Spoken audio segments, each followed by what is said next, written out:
poppin', everybody? Welcome to our Startup Business Festival. I'm your host, Karabo Mohole. We're going to be giving you all things entrepreneurship.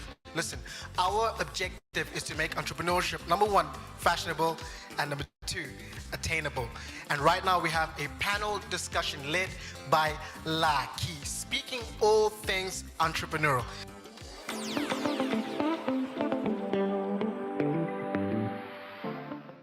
Ladies and gentlemen, we are still at the Startup Business Festival.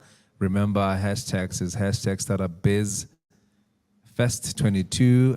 Let's actually ensure that the world knows that we are on this amazing marathon of ensuring that we can make entrepreneurship fashionable and attainable, bringing amazing speakers, thought and practice leaders, people who are doing the most in this incredible space, to come and share their know-how, and really through their know-how we can be transformed, because self-transformation must be the beginning part of any transformation process.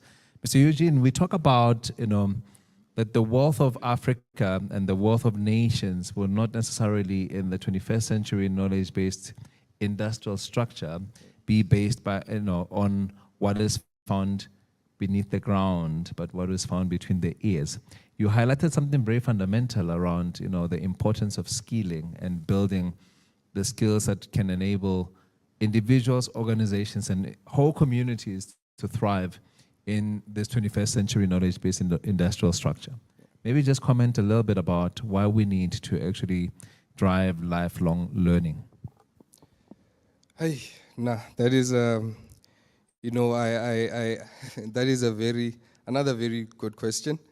To be honest, I feel that the purpose of life is to live. And I believe that perfection only exists in inanimate objects or in death. I feel that when a person dies, or when an object or an animal, insect dies, it has reached its perfection, basically. It has reached its nirvana state. Its purpose has been fulfilled. So, as a person, there's always something to learn. I mean, we are born into this world not knowing how to talk, not knowing how to walk, not knowing how to comprehend, not having the emotional intelligence to deal with some of life's challenges. So I live by a saying, I embody this saying, I believe challenges are opportunities to grow.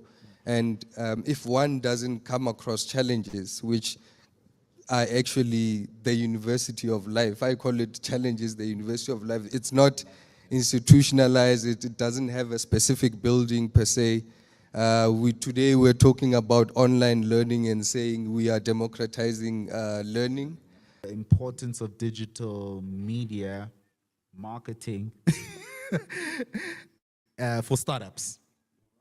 I suppose there's one more question before, and please, if you have a question, just raise your hand, right?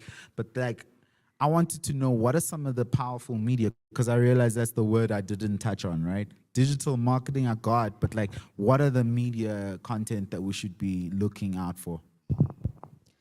Definitely video content, 100%. As we can see, I'm not sure if you guys are familiar, but TikTok is already climbing the charts of becoming the trend originator. There's always one platform where content always originates from. It used to be Twitter, where you'll start seeing screenshots from Twitter on Instagram. Now you'll see TikTok videos on Facebook, on WhatsApp, on Instagram. So video content, long form and short form, is definitely important, and a vocal point, and storytelling, from a storytelling angle. I've been 12 years working on my innovation and only will be launching in my 13th year. A lot of people will say, why would you stay so long? We speak about passion, right? We speak about purpose. But the problem there is I had to decipher that algorithm myself. To understand, okay, if I have to want to start off bringing my idea to life, I have to go to this person and not overjump them and go somewhere else. So through this entire journey, and as an innovator, I literally created a framework that can be converted into an app, which showcases the actual ecosystem that's existing within South Africa. that goes from point A to point Z. Anytime during those points of an entrepreneur's life, they don't have to take more than even 3 years to get the funding, to get their product, and to launch their product. Something like a Silicon Valley, right? But we can't.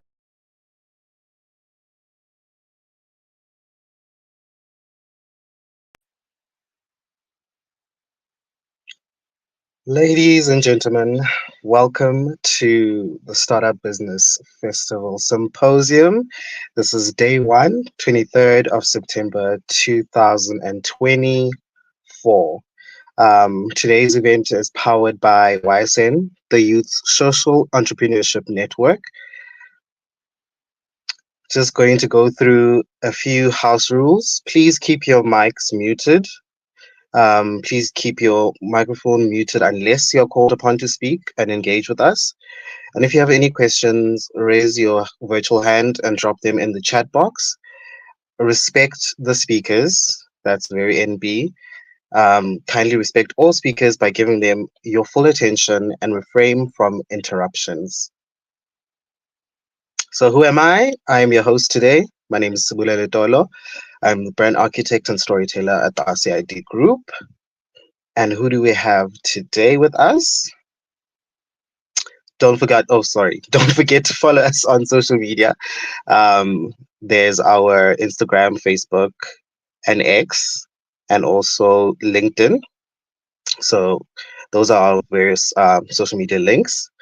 So just engage with us after um, this engagement. You'll be helping us a lot. We'll be able to get the train rolling. So who do we have today? Um, Ladies and gentlemen, it is my pleasure to introduce our esteemed speaker for the day, a creative visionary whose work spans over 2 decades in the field of illustration, storytelling, and social impact. From illustrating corporate comic books for prominent companies such as Rand Merchant Bank and Transnet to creating educational materials for schools through the Higher Life Foundation, our speaker has continuously blended artistry with deep commitment to social causes. His personal projects, such as the comic character Veja, a township hero, have brought local stories to life and create meaningful connections with communities. In the face of challenges, he harnessed his strength in creativity to launch children's storybooks that inspire, engage, and empower young minds. His ongoing work include titles like Uncle Veja and the Children and Hello, Welcome to Africa.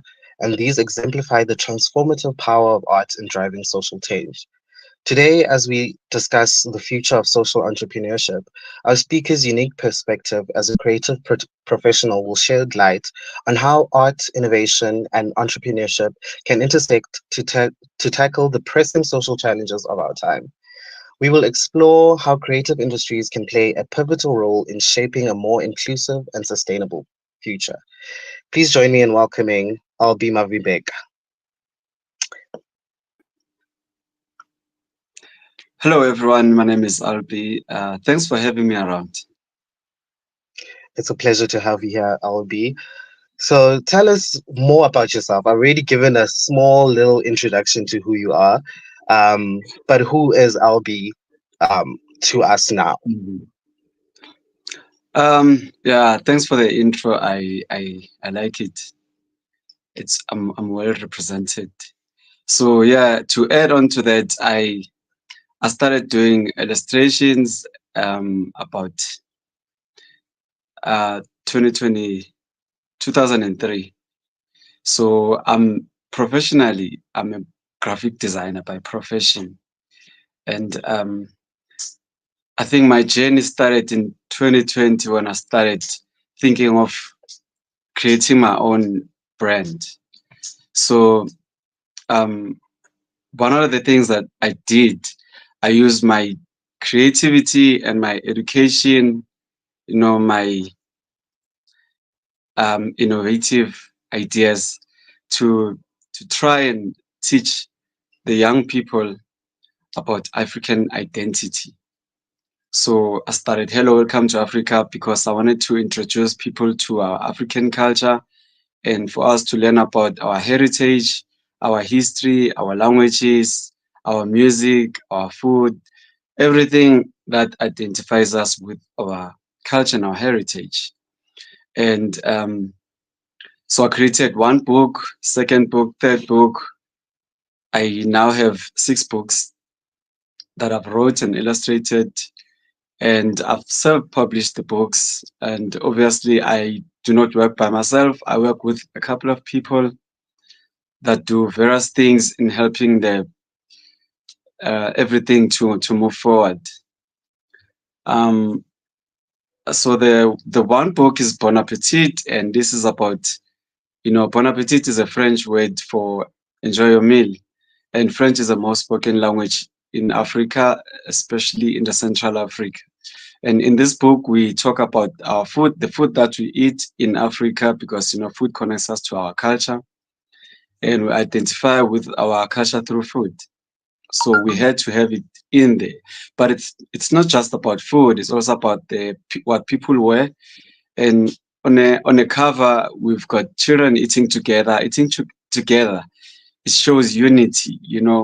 Like a family during lunch. In the evening when they're having their supper, their dinner, they eat together, because then that's where you share stories and how you feel, how your day went. So that's one of the things that in Africa we love to share. It's Ubuntu. Ubuntu is caring for one another. So eating together is a very important practice in our culture. So that's one of the books that we did, and our other book we did is our environment, and our environment, our environment, that it defines us. So where you stay, it shows what kind of a person you are, and so we have to take care of our environment. And so we teach children how planting trees, caring for animals, caring for trees, cleaning the environment. And as you can see, we've got the main character, um, which is our an ostrich. It's an ostrich character, and it was inspired by Zibi. The character was collecting trash and cleaning, helping, teaching people about cleaning and caring for the environment. So we use characters that we've been using all the time, and we've got Jablani, Jablile, caring for the environment, and we've got bees. We teach people about bees, animals that are good for the environment. And then if we move on to our other book, we've got Great Spirits. Great Spirit is about celebrating our historical figures in the 17th, 18th century. We've got, these are people that shaped our history, and knowing our history is one of the most important values. We need to learn. We need to learn where we come from, so we can know where we're going.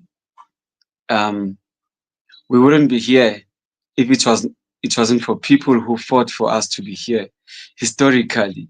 So we've got, for example, we've got Mbuya Nehanda, who's a spirit medium who liberated the people of the north in Zimbabwe. We've got King Shaka, the founder of the Zulu kingdom. We've got Mshweshwe, the founder of the Basotho kingdom, the founder of the Ndebele kingdom, King Maputo Ndebele. And we've got the founder of the, various kings that founded the kingdom. The first king of Venda, King Shiriateng.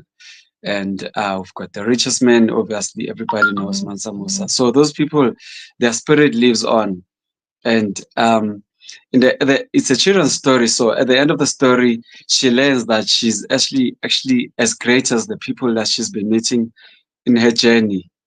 When she time travels to the future, year 3000, and she learns that the statues, names, roads, buildings named after her, and then it's actually more to motivate young people, children, to learn about themselves and to know that they have the spirit in them that drives them, and they are as great as the people that they they learn about in history. These people lived and didn't know that in future there'll be towns, cities, roads named after them, statues named after them.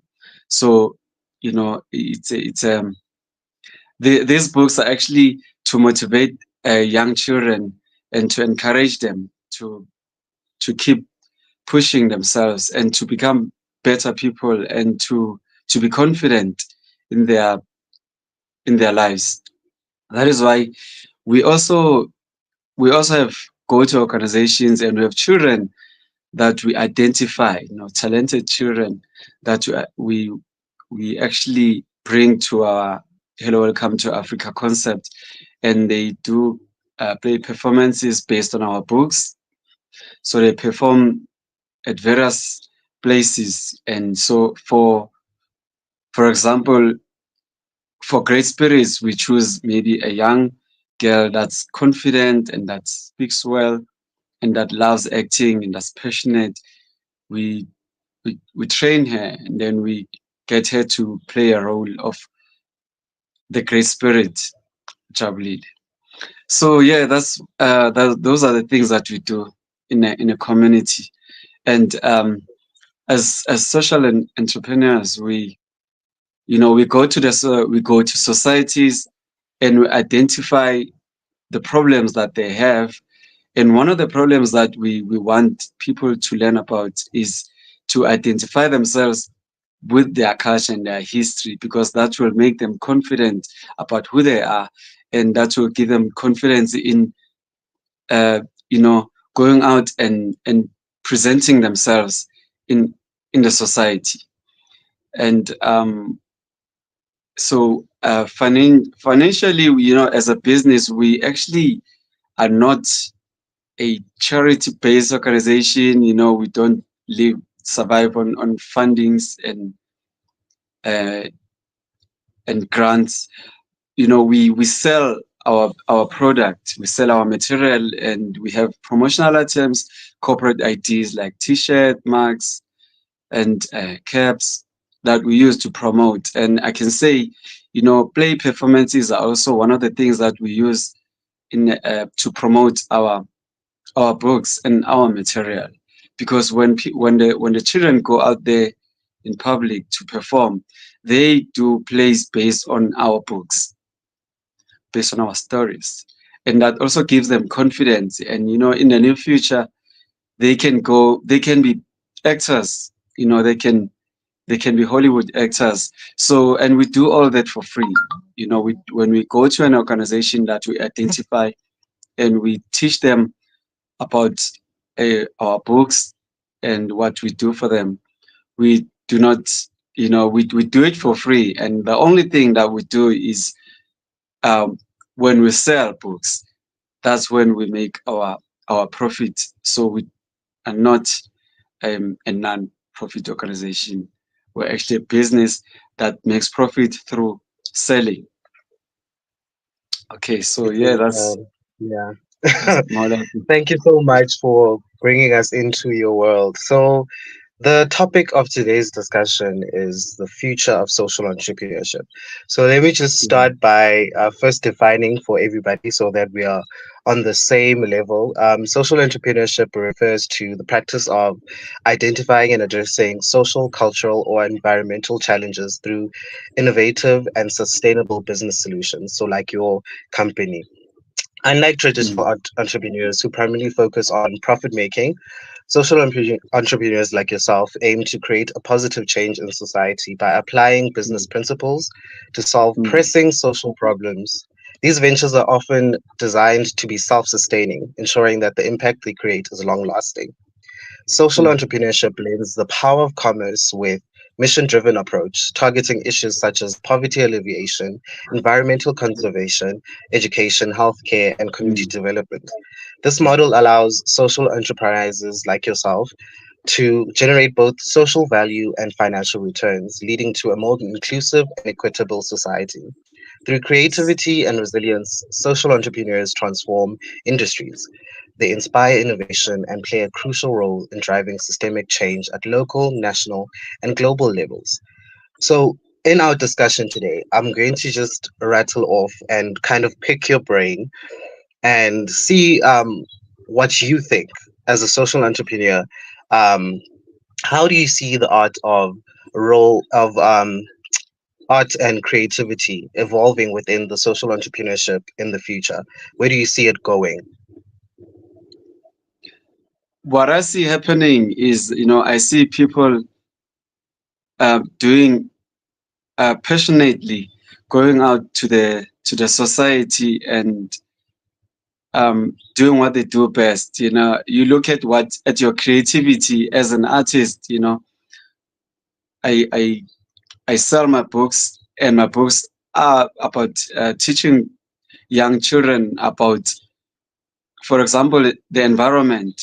Planting your garden, growing trees. I mean, your garden will help you, you'll benefit from it, and also which types of animals are good for the environment. For example, like um, we can use cow dung for manure for your garden, and I see social media playing a vital impact in our socially, because you can actually connect to someone that is geographically far away from you, and be able to bring them to collaborate with you and what you do.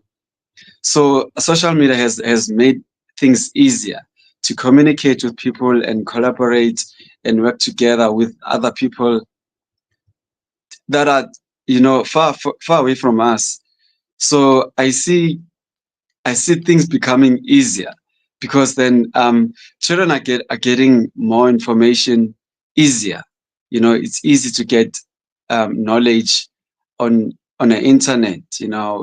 I mean, you can always browse and learn, and we can also sell our books through social media, which is another way of selling our books. And we also sell, I mean, through websites. You can order a book from us, and it will be delivered. So technology has made things easier for entrepreneurship.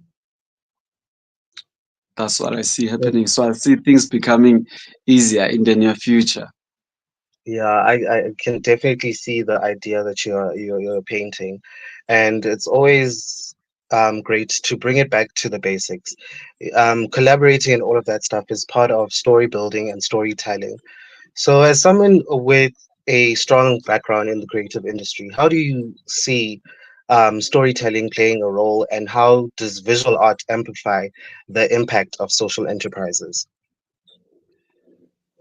Um, our vision was to identify young people, children in our community, from different backgrounds, to see which ones can we use to play a role in our Hello Welcome to Africa concept.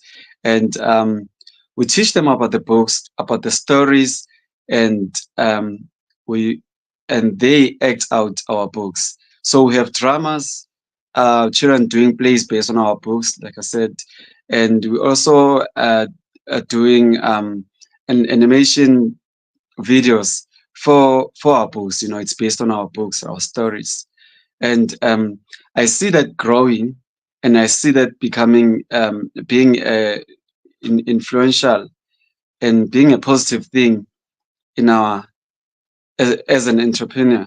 I see that becoming. I mean, that's exposure. Exposure is one of the things that we need. So uh, we had to use our creative, innovative ideas. Our business is not a typical business. You have to think out of the box. So you have to think of other ways of selling your material, which is our books.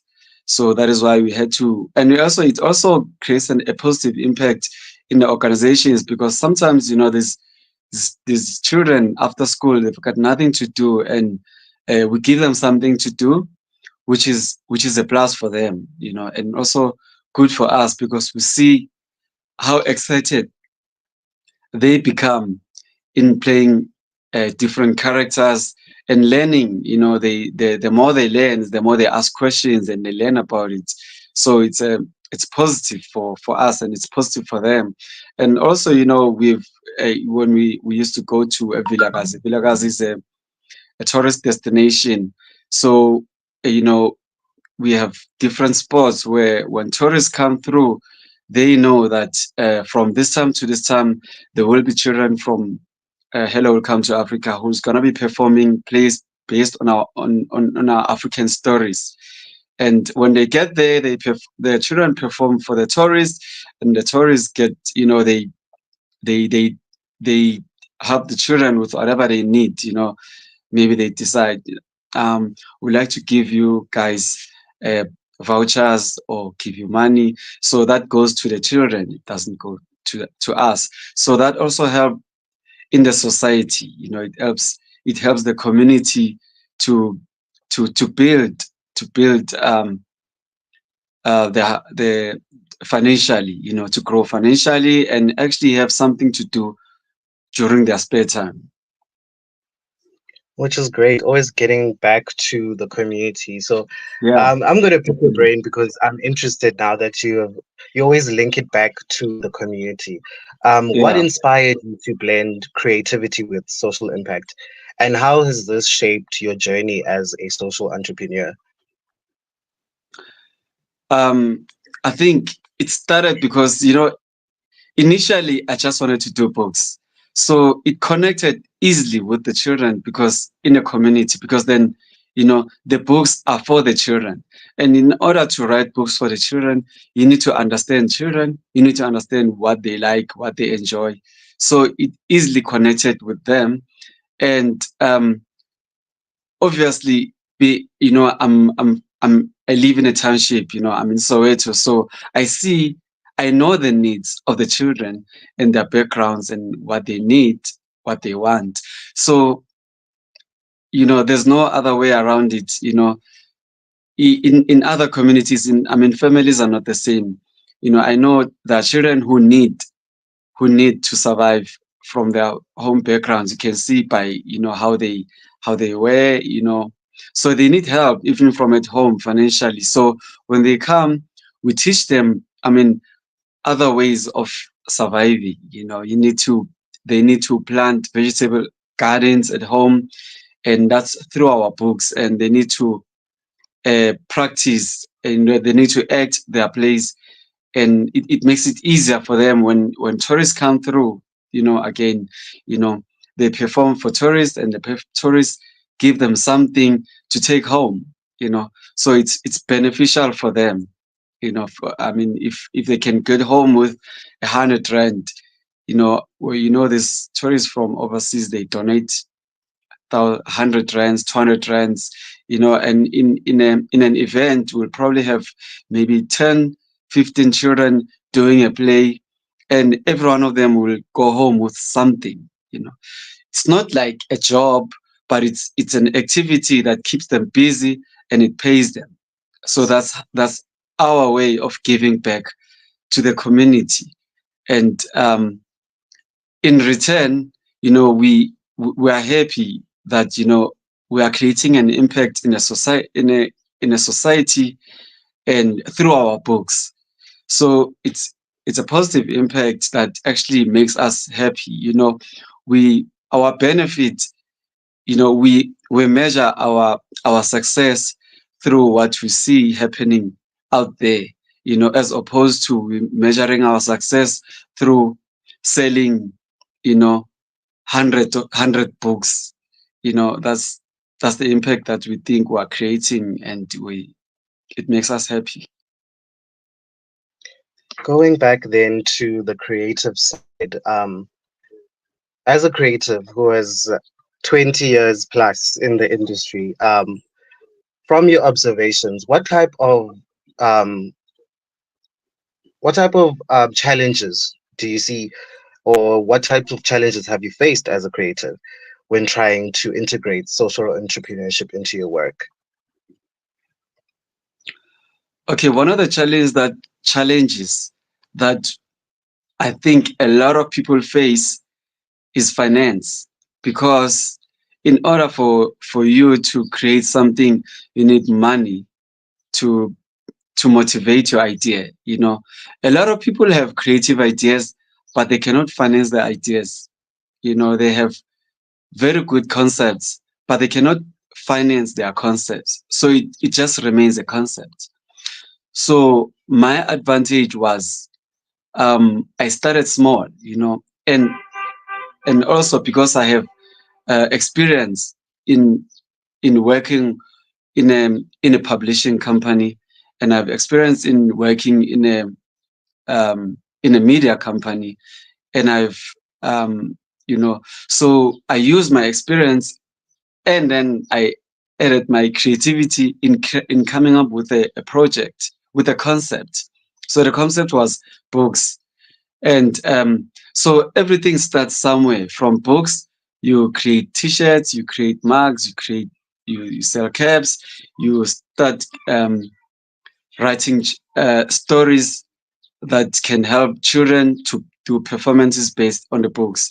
So when you approach these organizations, NPOs, the one thing that they want is to know, how are they going to benefit from this? And sometimes you're not going to benefit um, immediately. It takes time to grow. You'll only make money, maybe a year later. So the problem is actually starting up, and convincing people that to believe in your dream, in your concept. They have to understand that we're not going to start making money today or tomorrow. It's gonna take some time. Eventually, money will come through. So you need to be passionate about what you are doing, and believe in what you are doing. And if you're gonna bring people into the picture, they need to understand that this is not a quick cash. It's not like you'll be a millionaire today. It's gonna take time, but you need to do what you do best. Identify people and their strengths, and know that if this person can play a role in this position, they will help the company grow. And eventually things will work out. Even the children that we identify, it takes time into grooming them and teaching them about these things, because in the first few days they will not understand. So you need to have something to motivate them, and to motivate them you need to have at least, when they come through, you know give them like books to read. Take them, they can go home with the books. You need to give away some of the books, so that they can actually have books to read. So when you print, for example, when you print books, when you're gonna print 1,000 books, you need to know that 300 books are gonna be giveaways. So you have to lose so that you will gain in the future. That's the concept. Yeah, which is a brilliant concept to have. And it's Mm. always interesting to see. So you've gone through these hurdles, you've gained Yeah. your experience, and now you're making, let's say, a considerable or a decent amount. How do Mm. you, in your current position, how do you balance the commercial, so seeking out the financial, and also balancing that out with the social impact that is so ingrained in your business? How do you balance the two, or do you sometimes have to let go of one so that the other can strive? How does that work for you? I think, for me, it was passion. I did this because I love doing it. So the profit is something that comes in later, and that was not my main focus. My main focus was um, making change in in the society.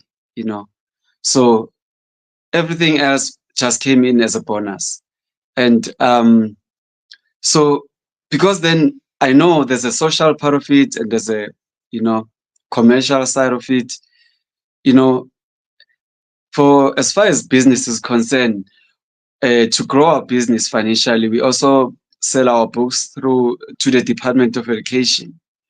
And, they look at the books, they evaluate the books, then they purchase the books. So we make our money through through sales, and part of that money you separate it, and you give some of it away, through other um, other initiatives, like the children that are doing play based on the books, and sometimes we give away books to children that need books. So at some point we try to create balance in the system. Yeah, I think you just have to try and work it out. Obviously you don't give away more than you make. You have to make a profit, but you have to also have to balance, to create balance in the concept. Definitely, and creating that balance can be tricky. So Yeah, it can be most people tricky. might not actually get it, but being in the creative industry, there is sort of skills that you pick up on the way. So Mm. these skills help you run your business. They help you sort of contribute to the industry in a more valuable way. So, what are some of these skills that you might have developed in your 20 years in the industry? What are these skills that are unique to the creative sector that you apply broader to your social impact efforts? Okay, I think since in the last 20 years, I've I've learned, well, professionally, I'm a graphic designer. I'm just a graphic designer. I'm an illustrator. I'm an artist. That is my profession. But I've learned to manage business. I've learned about money. I was never a seller. I was never the guy that goes out to sell a book. So I think um, being independent and starting a business by myself has forced me to learn the business side of business. I've learned to be an entrepreneur. I was never that, to go out there and engage with people and public speaking and convincing people to buy. Books are a tricky product because no one will buy a book, just a book. If you go to someone and say, I've got a book I'm selling for 100 Rand. So you need to convince someone to buy it. You need to convince someone to take out 600 Rand and buy a whole set of books on the spot. So that is one of the skills that I've learned to develop. And I've also learned to, I'm learning languages, I'm learning a business language. I'm learning, speaking with tourists, I'm learning how they understand Africa. And I've learned that in order to sell to, for example, an American tourist, the moment you start talking about African culture, African history, anything African, they becoming, interested in what you're gonna and what you have in the book. So when you sell to someone, first you need to understand what do they want, what interests them. And when you've identified what interests them, then you know how to engage with them. And then they will take out that 600 Rand and buy a set of books. Or they'll take that 100 Rand and buy one book that, they feel identifies with them. So I've learned that side of me, and I think it was important. And also, with business, you also learn to be patient because sometimes you'll go out there to sell and you'll not sell a single book, and tomorrow you go out to sell and you sell 10 books, and on a different day, you go out to sell and you find people who want to buy books for the whole school, and they will order something like 400 books. So you need to be patient and know you know things will not always go exactly as you plan them, but have a plan. So those are the things that I've learned in the entrepreneurship space. Which are some beautiful insights as well, because Yes. this is all culminating into trying to make sure that your business is impactful. It's going towards that, and also evaluating the impact is something that is so needed in the space, because it's crucial to know when you're doing something right. So Yes. I'm going to ask you a very blanket statement. What are some Okay. of the ways that you measure your impact and the work that you do in the community? I think I measure my impact by, you know, seeing the interest that I get back. I mean, it's like the it's science, no law of relativity. What you give is what you get. So if I get positive response, then I know that I'm creating an impact. And sometimes we go out there to sell books, and you know instead of people buying books, they decide to give us different opportunities that, we're not gonna buy a book, we're not gonna buy a book now, but we would like you to come and speak to the children of this organization or the children of this school. And that shows that what we are selling is something that's needed out there. So that's how we that's how we measure our impact and the difference that we believe we're making in a society. And actually, the more we engage with people, is the more that they want us to come back. They want us to come back, and you see the children are getting excited. They want us to, they want to know, do you have any other thing, like any other play that you've done you would like to perform? And sometimes we get invited to schools to perform there. We performed in different schools, like in Parkview, Soweto, in like in the suburbs. So that shows that we're actually making a difference and positive impact out there. So that's how we measure our success. So now you measured your success, you've honed your skills, you've been through the hurdles, you have built up this um, kind of connotation around your name. I'm going Mm. to ask you the legacy question that everybody tends to shy away from, because they don't want to Okay. see that far into the future. But what legacy do you hope to leave as a social entrepreneur within the creative space? And how do you want it to Okay. inspire others? Yes. Okay.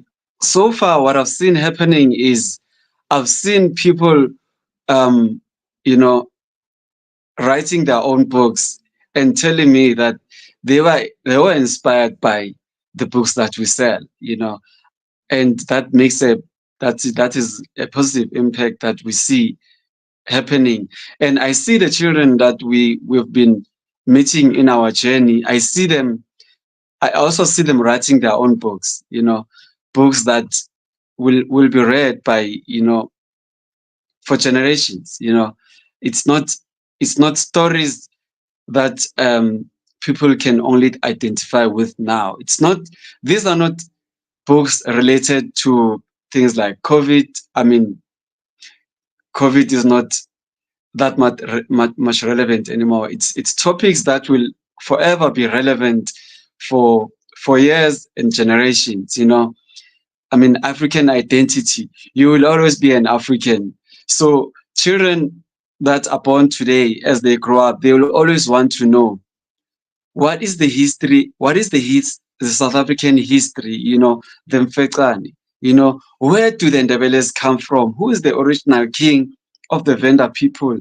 how did the Zulu people come to South Africa? Where did they come from? How did the languages originate? They will always want that. How did we get to dress this way? How how do languages connect? How do we connect as different ethnic groups in South Africa? So those are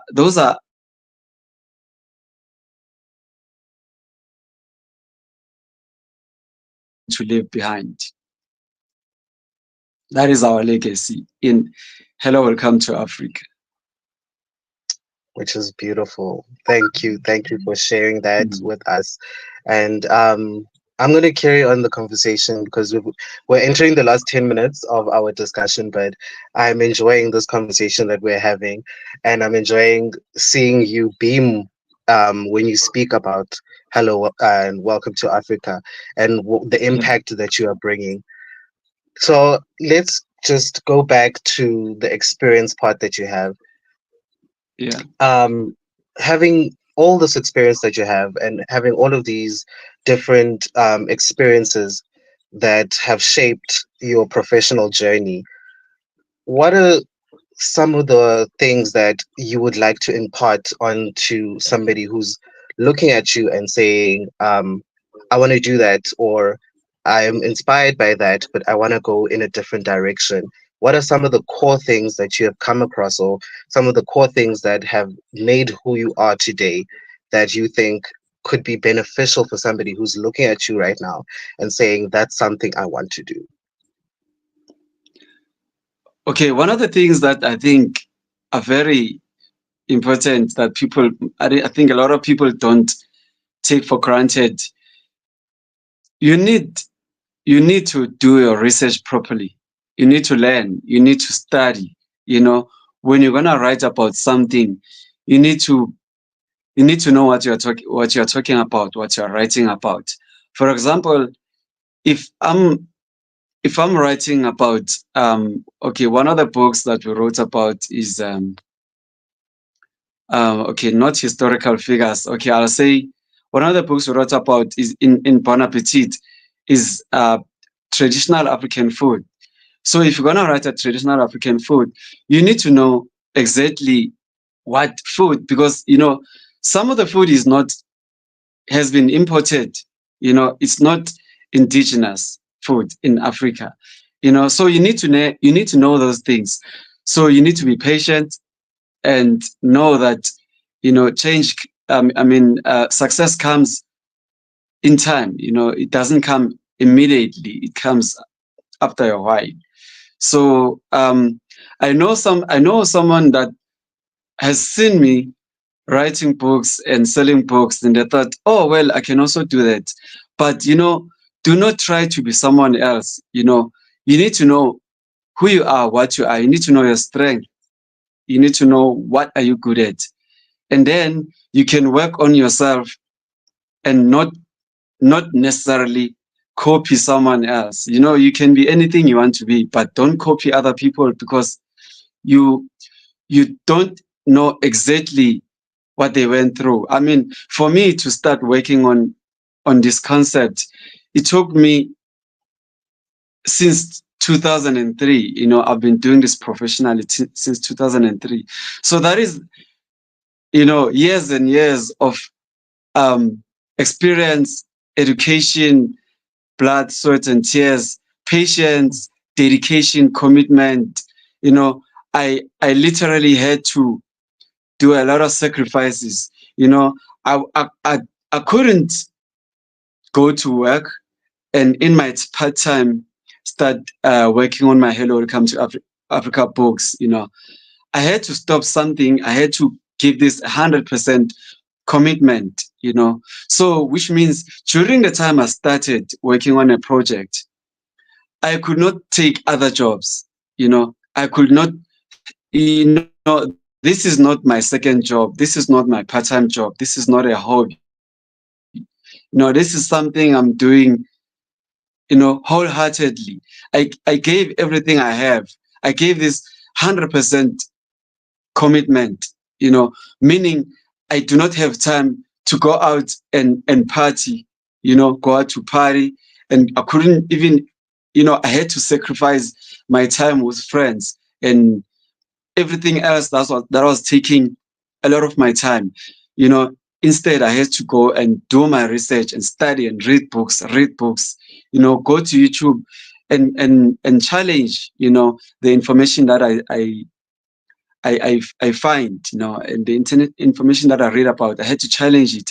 And sometimes when you do your research, some of the information, it contradicts each other. You see, you read this somewhere, it says this. You read this somewhere, it says the opposite. So sometimes, the information that is out there, it it's debatable. Some of the issues are debatable. So, I had to do a lot of sacrifices, and I think if someone wants to follow the same path, they need to know that this is something that it's like being a traditional healer, like isangoma. You are going there wholeheartedly, and which means, for a certain period in your life, you are you disappear from the world and you commit yourself to what you want to see happening. So, you know, it's a lot of things that people do not know that you have to go through. But in the end, when you've reached success, that's all people will see. They'll see you with, you know, books selling, and you can go anywhere and sell your books and exclusive books. Your books are there, but the journey is it counts. It takes a toll on you. You just have to be Hmm. patient. Yeah. Yeah. Thank you for your nuggets of wisdom. Thank you for this conversation that we've had. Thank you Mm, for availing yourself and just giving us a more candid experience of you. yeah. Let's leave it on a hopeful note. Since we're looking Mm. into the future, what is the next year for you, and what does it look like for you now? Okay, what in the future, now that we've got books, we've got plays, performances, we've got in our performances, we've got we work with different people. We've got the musical direction side our performance of our performances. One of the people we work with is Kobani, the African Soul Prince. He does the musical side of Hello, Welcome to Africa, the musical direction. And in the future, we want to actually make uh, put these books together and write a movie based on Hello, Welcome to Africa. And in the movie, it's gonna include our African diversity. So it's about celebrating our African diversity through history, food, languages, music, and an environment where we live. We have to take care of where we live. So we see ourselves. We're actually working on writing a script for a movie that will put all the books in one story. So, and I think everyone will actually identify with it, and it will be something that everyone can relate to and be proud of, instead of a story about Ushaka Zulu, or a story about Queen Muchachi, or a story about whatever King Tingswai, or Mbuyani Handa, or story about Mansa Musa. So this will be something that will put everyone in one bucket or in one box. And so that is where Hello, Welcome to Africa is heading. That is our future.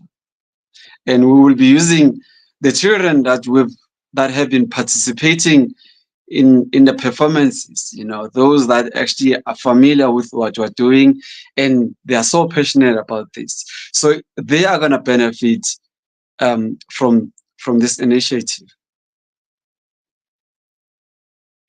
All Thank right. you so much for your time. Thank you for being with us. That concludes Mm. day one of the Startup Business Festival Symposium.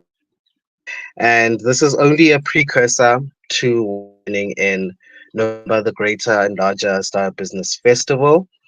And we thank you for your time. We thank you for being with us. Okay, We thank thank you. you for the candor. And Yeah, that we wish means you a all lot the to us. best. Mm. Wish you all the best Yeah. and enjoy the rest of your day.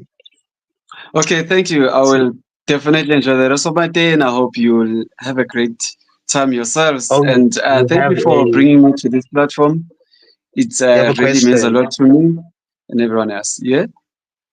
You have a question. Sometimes is asking, how does one reach out to support your business? Okay. You can. I'm on Facebook, Instagram, and WhatsApp, and I'm on 073700 That's my direct contact and WhatsApp. And at Facebook and on Instagram, it's Hello, Welcome to Africa. So Thank you that's so much, where Albi. I am. Thank you. Thank It's a you. pleasure. Thank you.